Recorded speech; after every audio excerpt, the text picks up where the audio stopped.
Bismillah, alhamdulillah, wassalatu wassalamu ala rasulillah wa ala alihi wa sahbihi wa mawalah, la hawla wa la quwata illa billah, amma ba'du. Para salikin rahimahullah, a'udzubillahi minasyaitonir rajim. Ya ayyuhalladzina amanu taqullaha wabtaghu ilaihil wasilah wajahidu fi sabilihi la'allakum tuflihun. Para salikin, mari kita bersyukur kepada Allah biqouli alhamdulillahirabbil alamin, dan kita bersolawat kepada junjungan kita Nabi Agung Nabi Muhammad sallallahu alaihi wasallam. Semoga kita mendapatkan syafatul udzman nanti di yaumil akhir. Para salikin, mari kita lanjutkan. Wa qala al-mu'allif fi hadzal kitab, a'udzubillahi minasyaitonir rajim. Wa nababihima bi ulumiha fid darain, amin ya rabbal alamin.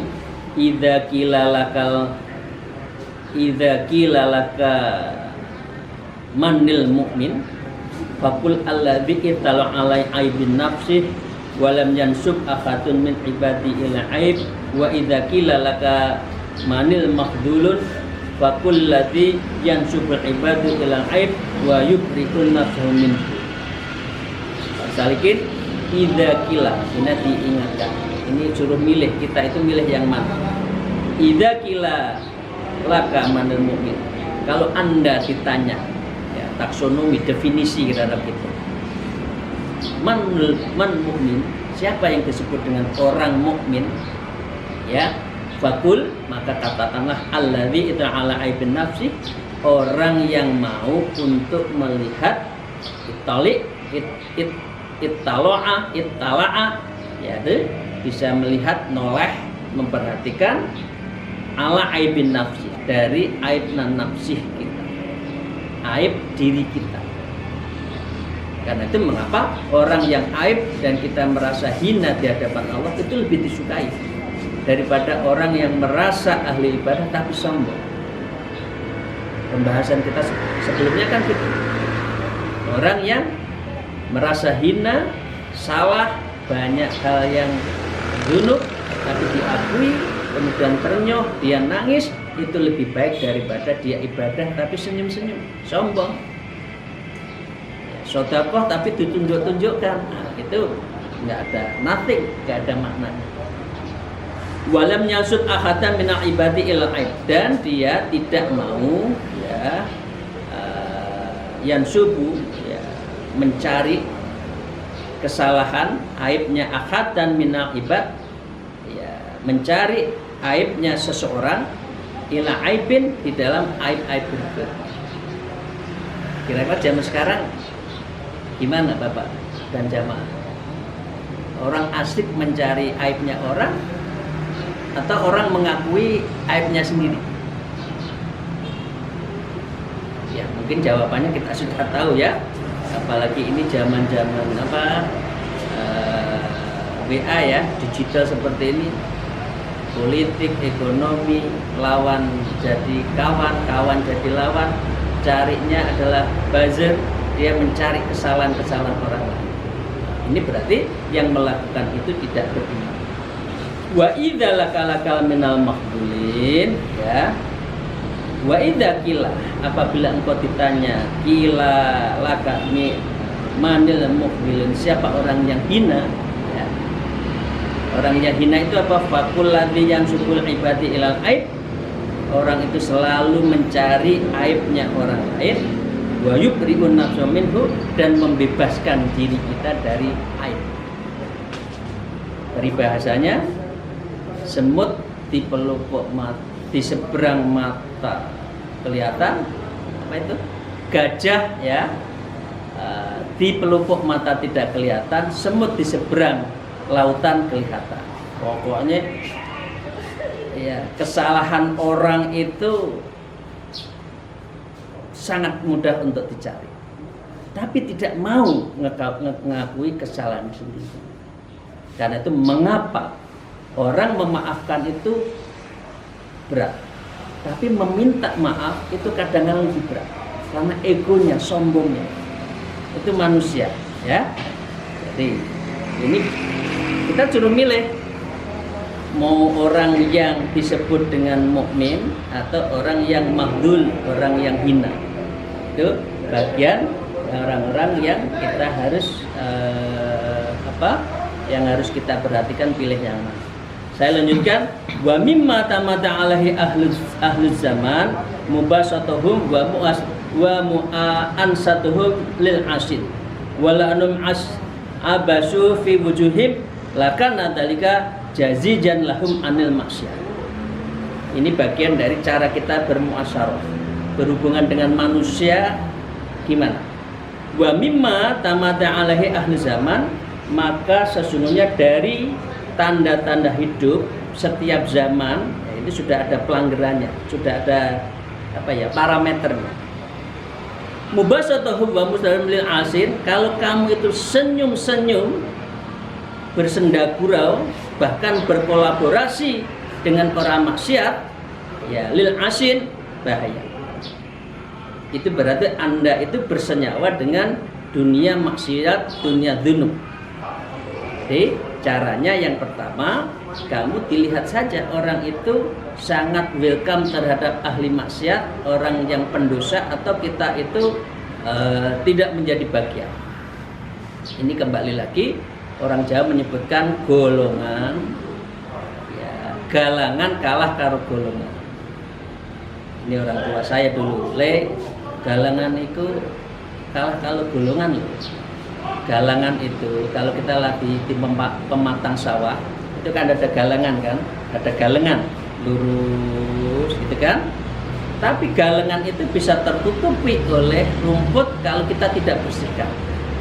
Bahasa lain, kamu itu sesungguhnya akan menjadi orang baik, tapi kalau lingkunganmu, ya,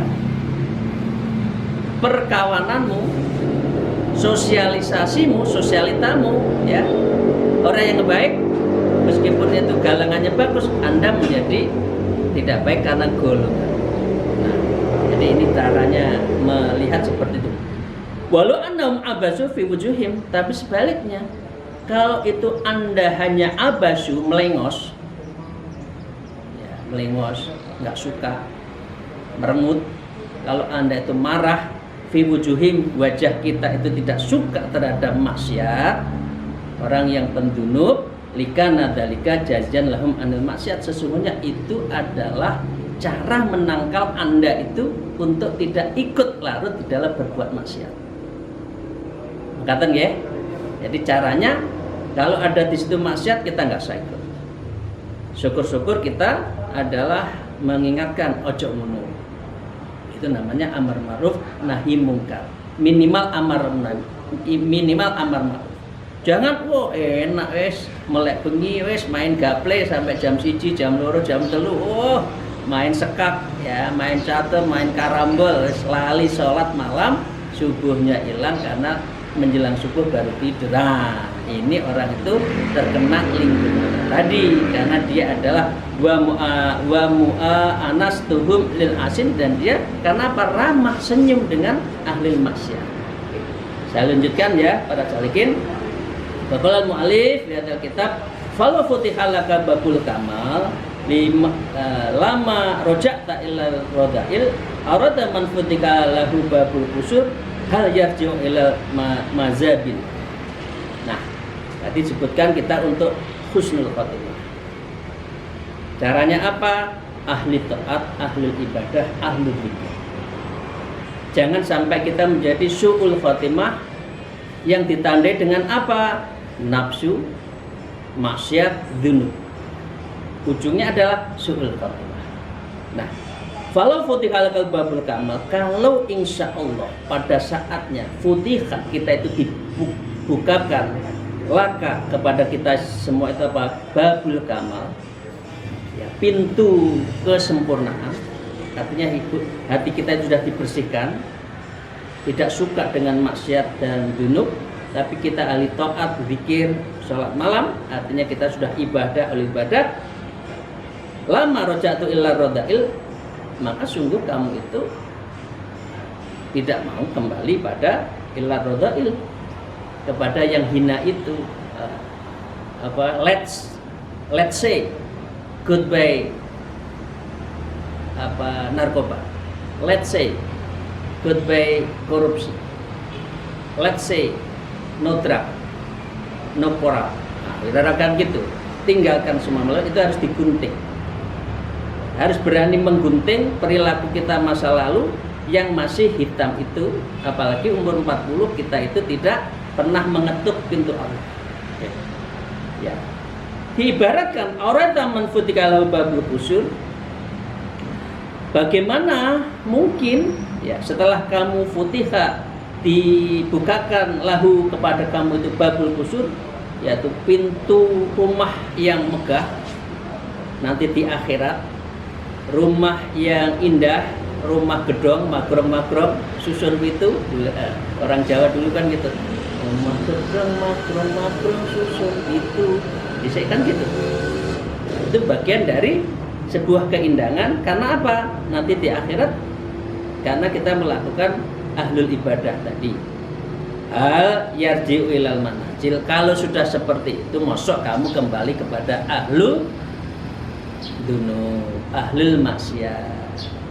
Ya, disebutkan ini hal yarji'u ilal manazil mazabil. Masa kamu kembali ke rumah yang peot, rumah yang terseok-seok, rumah yang lantainya tanah, rumah yang bahasanya majajil yang peluran tok, ya kan tentu tidak. Jadi dengan demikian ayo kita itu menuju pada Allah dengan cara tadi, tidak suka pada sebuah lingkungan yang ahli maksiat, tetapi kita melengos terhadap ahli maksiat agar apa? Hatul lakal bersama, agar dibukakan pintu di dalam diri kita itu apa? Pintu untuk kesempurnaan. Saya lanjutkan para salikin. Wa futikalaka babul unsi baina wa bainaka ma talaba man ta'nasa bihi law ikhtaraka li rububiyah maka ta'atnahu law karamta alaihi ma ramaka li ghairi idza ajala anka mahabbatu makhluqin fahrah fa hadza min inayati bika. Nah, ini kita lanjutkan. Lau fatihah babul insu bainaka wa bainahu. Lau fatihah ya Allah, lau fatihah jikalau, apabila, manakala ya, laka kepada kita itu babul insu bainaka wa bainahu, dibukakan pintu yang bisa menghubungkan antara kita dengan Allah. Seneng ya? Kita sudah dibukakan pintu, diajak zikir langsung berangkat, diajak sholat malam enteng, diajak suluk ya pikir-pikir sejenak tapi akhirnya jalan gitu loh. Jangan diem-diem aja. Masa masih pekerjaan banyak, belum bisa, waduh lupa. Itulah percaya. Orang tidak akan berhenti untuk mikirkan dunia, jabatan, harta sampai mati. Dan itu mengapa di situ disebutkan la futihat abwaba. Ya, dan kita itu adalah kalau tidak dibukakan pintu dan tidak pernah ngetuk pintu Allah secara serius, itu udahlah. Mbok besok malaikat Israel datang pasti nego, ya Allah lau kanatin min ajril qarib fasadaqa wa kum sholihin. Ya Allah, ya malaikat Israel nanti deh saya masih akan berbuat baik. Karena lupa, itu manusiawi, tapi harus berani. Kotoa harus dekat, urusan hubud dunia itu kita jalanin aja. Ma talab taman tasnya bihi li hawannya li laut ikhtaraka li rububiyah. Maka dengan demikian kita itu harus ya berpikir hanya pada Allah. Kita itu mencari ya li rububiyah karena Allah itu Tuhan kita. Allah itu pangeran kita. Allah itu tempat kita kembali. Disebutkan la ilaha illa ma'buda illallah, la ilaha illa maqsuda illallah, la ilaha illa mahbuba illallah. Tidak ada satupun yang disembah hanya Allah, tidak ada yang satupun yang kita tuju maksuda illallah, dan tidak ada satupun yang kita cintai. Ini adalah apa yang kita cintai, mahbuba illallah. Ya, dengan demikian maka dengan demikian orang yang sudah tadi ya babul unsi baina wa bainahu, maka dia pasti mengatakan Allah itu Gusti Allah itu pangeranku, Allah itu cintaku, Allah itu kelangen aku, Allah itu tempat saya menyembah loh, Allah itu tempat saya tuju. Maka kita tidak mau pisah. Ya Allah, jangan pisah saya kepada Allah. Saya jangan dipisahkan Engkau ya Allah. Gitu kan? Walau kara ini selanjang.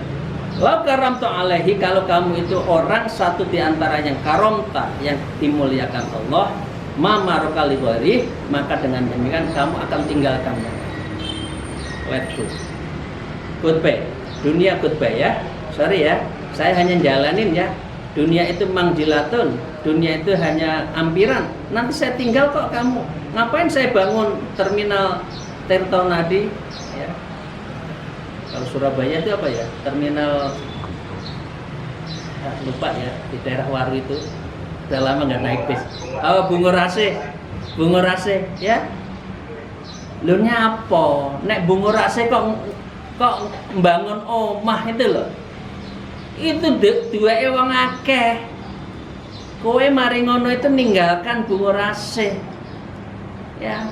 Ngapo kamu itu kok bangun terminal Kiara Condong nek Bandung kono. Lho iku kok tinggal ya? Ngapain sih kamu membangun rumah yang megah di Pulau Gadung? Kamu tinggal kok Pulau Gebang, Pulau Gadung itu. Udah sadermu aja. Nah, karena itu Anda harus maka lighairi, kamu harus tinggalkan selain Allah. Idza azada anka mahabbatan makhlufat fakhra. Nah, idza azala anka, apabila di antaramu itu kemudian kamu itu ya berhenti mahabbatah, cintamu kepada Allah itu kemudian menyebabkan kamu itu mahabbah makhlukun, dan cintamu kepada sesama makhluk.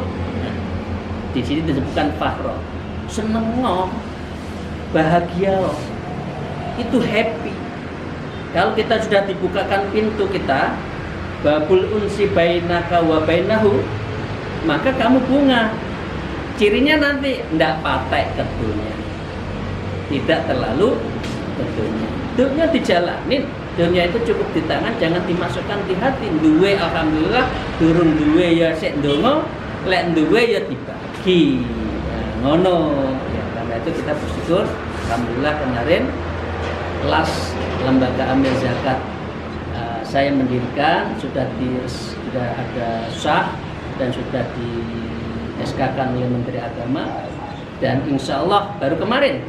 Nah, moga-moga ini menjadi bagian dari komitmen kita untuk kepentingan sosial, karena ini berskala nasional pada saatnya. LAS L Jawa, Lembaga Amil Zakat L Elektronik Zakat Wakaf, insya Allah akan kita kembangkan di seluruh Indonesia, di wilayah, di cabang, bagian dari membantu kaum mustadafin, orang yang tidak diuntungkan dalam kehidupan ini. Amin ya rabbal alamin. Karena itu kamu harus mahabbatu makhlukun fakhr, seneng oh. Fahada min inayati bika. Kalau kamu itu nggak disenangi uang dan tidak terlalu menyenangi urusan makhluk, fahada ini adalah min inayah. Ini bagian dari pertolongan Allah. Bika, agar kamu itu tidak terlalu berurusan, berorientasi masalah dunia. Oke ya, saya lanjutkan.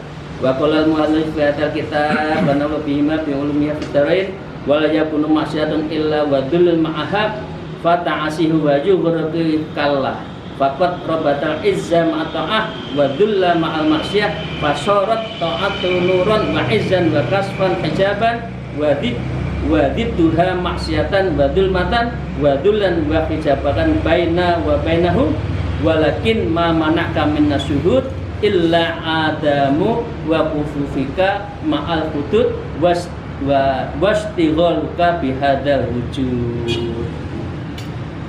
Salikin, kita lanjutkan. Wala yakun matu illa wadul ma'aha.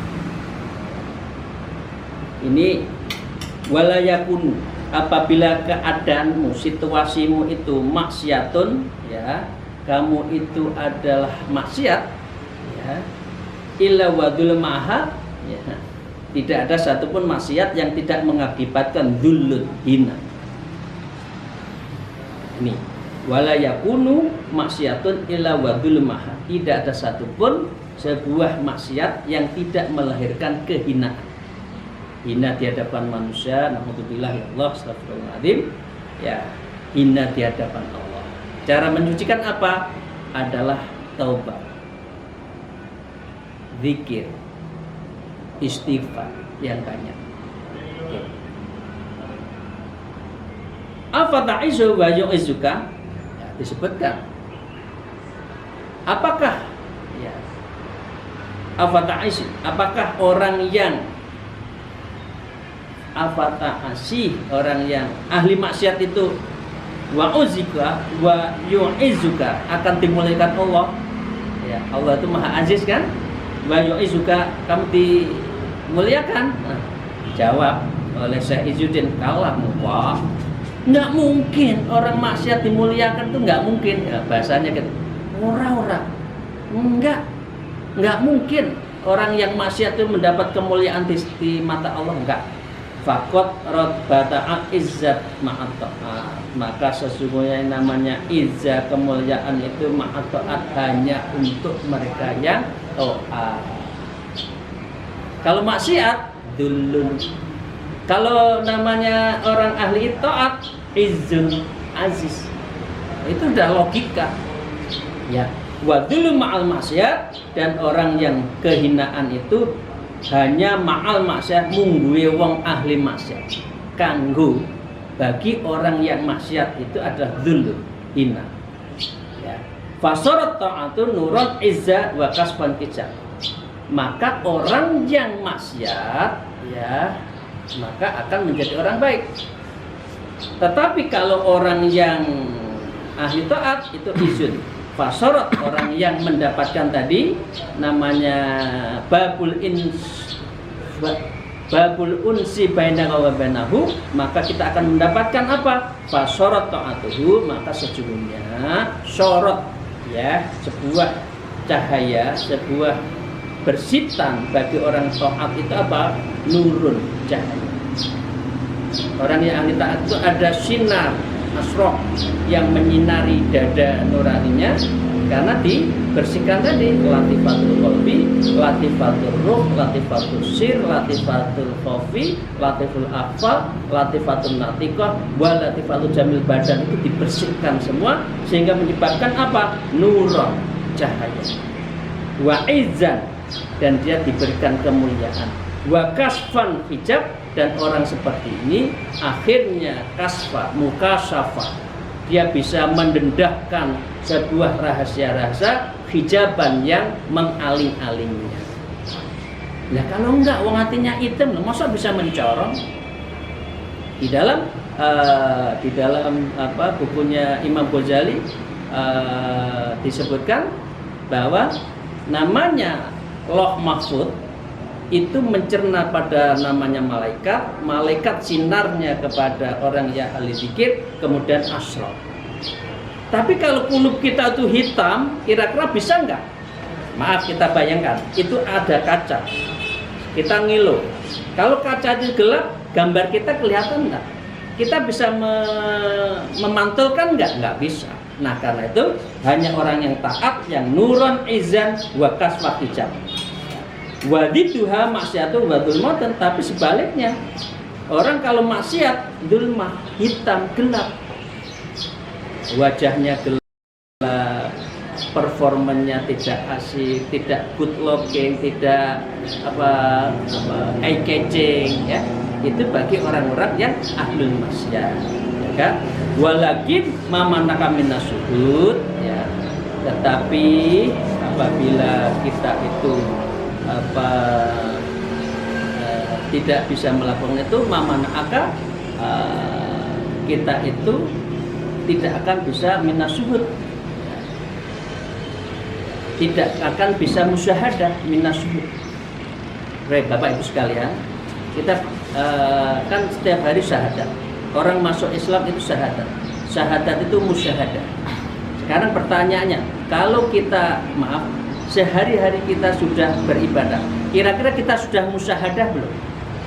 Sudah menyaksikan keberadaan Allah enggak waktu zikir, waktu sholat? Nah, untuk musyahadah dan naik ke atas setelah kita disebut mukasafah itu caranya 4 tingkat. 1 adalah mujahadah, 2 riyadhah, 3 adalah muraqabah, baru Anda itu bisa musyahadah kepada Allah. Dan baru bisa namanya adalah mukasafah. Man arwa nafsak faqad ngarafa rabbah. Ya, siapa yang bisa melihat diri kita, maka kita akan arafa, mengetahui musyahadat terhadap Allah. Caranya apa? Kita mengerti siapa kita, mau kemana, dunia itu apa, dunia itu apa, kekuasaan hati kita itu apa. Itu semua kalau ditujukan pada Allah, itu akan bisa musyahadah dan mukasafah. Illa adamu mukufika ma'al hudud, ya, dengan demikian cara musyahadah itu illa adama, kecuali kita itu membiasakan pada jalur-jalur Allah ma'al hudud, dari semua perintah Allah. Wastighaluka bihadzal wujud, dan kita itu adalah jangan sampai diperbudak. Istighol itu diperbudak, diperberat. Yang hidup kita itu istilahnya itu ketungkul, ya, ketungkul dunia. Ini kalau orang Jawa, dasar ketungkul dunia, sholatnya ditinggal. Dasar ketungkul dunia, tanggone mati aja enggak takziah. Dasar ketungkul dunia, konco dulur ditinggalkan, dimusuhin. Sampai urusan polisi, urusan dengan hukum. Itu masalah ketungkul dunia, ya. Moga-moga kita tidak ada, ya, di antara kita sesama keluarga itu yang urusan warisan, urusan harta, rebutan, kemudian berurusan dengan penegak hukum. Ini namanya istighol, karena kita sudah ketungkul apa? Bihadzal wujud, yaitu ketungkul terhadap apa yang wujud, yaitu dunia pengertiannya. Sehingga dunia itu mengalahkan kita semua. Yang terakhir, satu kalimat biar tuntas. Idza asa waladuka fa'atibhu bisyar wala taqtahu bal qabilhu bil ubusatin liyakuffa anil maksiyah. Ini terakhir. Nah, manusia kan selalu ada maksiat. Ini diibaratkan idza asa waladuka, kalau sampai aso waladuka, anakmu itu aso itu maksiat, anak berarti mbangkang, asoina, sami'na wa atokna, kan? Tapi seringkali orang kan sami'na wa asoina, didengar tapi nggak tinggep, melebu kuping kanan, metu kuping kiri. Nah, melihat seperti itu seperti apa? Fa'atibu bisar'i, kemudian orang itu adalah tidak mau mengikuti syariat, fala taqahu, maka jangan berhenti, jangan putus asa, kamu hajar, ya, kamu harus putus anak seperti itu. Berarti bukan putus kehilangan anak, enggak, ya, kamu harus berani untuk mengingatkan. Kalau kita ahli maksiat, jangan berhenti, mohon pada Allah, putus itu semangat kita untuk kemaksiat, semangat kita kepada dosa-dosa. Ya, fala ta'ud, kita tidak boleh memutus gerakan kita untuk tadi melawan maksiat, melawan nafsu dan melawan dosa. Apa artinya? Bal qabilu bil ubusa. Maka dengan sebaliknya, bal, kemudian anak itu, ya, kamu hadapi dengan marah, ubusa, kamu permutin. Masa anaknya salah dibiarkan? Anaknya nggak sholat ditokno wae, anaknya mencuri ditokno wae. Mosok nafsu dan dosa-dosa kita seperti itu kok kita biarkan? Kamu harus berani untuk memutus, ya, liyakuffa anil maksiyah, agar anak kita mau berhenti dari maksiat, agar kita nanti itu juga berhenti dari maksiat. Caranya apa? Caranya harus kita putus dari semua lingkungan-lingkungan kita yang menuju pada perbuatan yang maksiat. Mengapa? Di dalam kitab Risalatul Lataifiyah, ya, disebutkan wan nafsu katifli intuh likasabu Allah wan nafla, maka dengan demikian kamu harus berani apa? Hubbir ridha wa intafila yan fatimu, kamu harus mau berani nyampe. Jadi anak-anak itu kalau umur 1 tahun 2 tahun masih ngempeng orang tuanya, ya harus disape. Kalau kamu itu masih dosa terus dari satu ke satu dosa lain, dambin ala dambin, ya harus diputus. Karena apa? Kalau nafsu itu kalau tidak diputus seperti anak ngerengek terus. Wah enak lo permen, diri kita enak lo maksiat, enak lo dunia itu manis. Ya kamu harus berani nyampe, putus, der. Dengan cara itulah para salikin kita akan mendapatkan kembali pada awal dari bab ini, yaitu kita yang harus kita takutkan apa? Yang kita takutkan adalah jangan sampai kita itu su'ul khotimah. Kalau su'ul khotimah berarti Anda ahli maksiat, dosanya banyak. Tapi yang kita inginkan, insya Allah moga-moga kita itu adalah min ahli taat, ahlul maghfirah, ahlul ibadah, ahlul zikir, dan akhirnya adalah ahlul jannah, karena hidup kita diakhiri dengan husnul khatimah. Demikian, terima kasih. Moga-moga ngaji kita pada pagi hari mendapatkan ridho dan maunah dari Allah Ta'ala. Al-afu minkum wallahu muwafiq ila aqwamit thoriq. Wassalamualaikum warahmatullahi wabarakatuh. Amin ya rabbal alamin. Ala diniyah wa